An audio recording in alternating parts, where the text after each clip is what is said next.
ब्राह्मणत्व की प्राप्ति की कथा।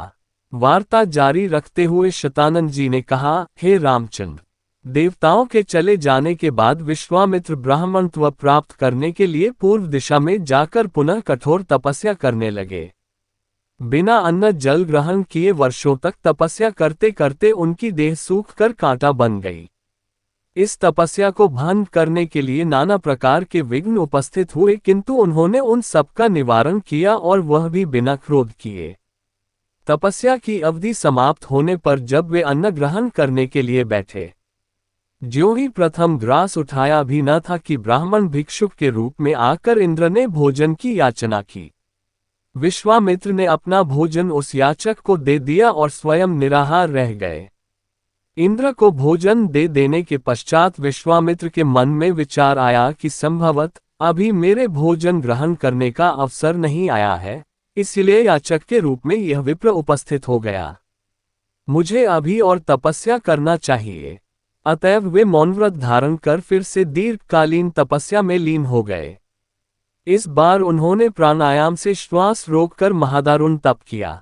उनके तप से प्रभावित देवताओं ने ब्रह्मा जी से निवेदन किया कि भगवान, विश्वामित्र की तपस्या अब पराकाष्ठा को पहुंच गई है। अब वे क्रोध और मोह की सीमाओं को पार कर गए हैं। अब इनके तेज से सारा संसार प्रकाशित हो उठा है।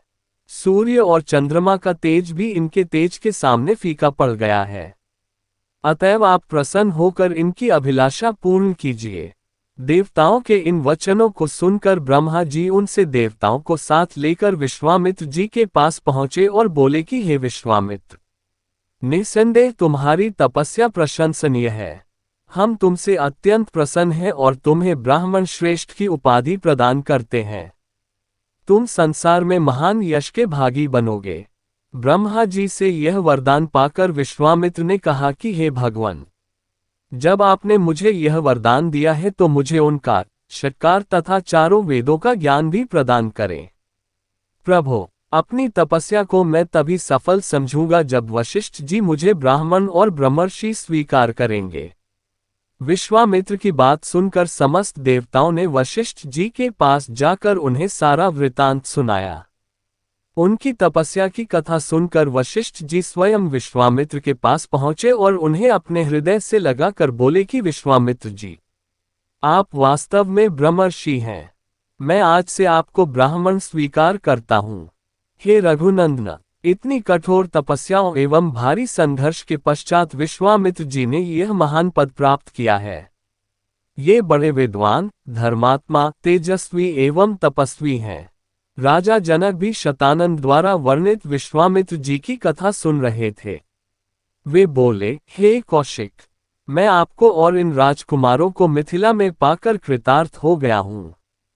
अब अधिक समय व्यतीत हो चला है। भगवान भास्कर अस्ताचल की ओर जा रहे हैं। संध्या उपासना का समय हो गया है, इसलिए मुझे आज्ञा दीजिए। प्रातःकाल पुनः आपके दर्शन के लिए आऊंगा। इस प्रकार मुनि से आज्ञा ले राजा जनक अपने मंत्रियों सहित विदा हुए। विश्वामित्र जी भी दोनों राजकुमारों के साथ अपने निश्चित स्थान के लिए चल पड़े। इसी भगवान की वीडियो देखने के लिए सब्सक्राइब करें चैनल को और बेल आइकॉन दबाएं।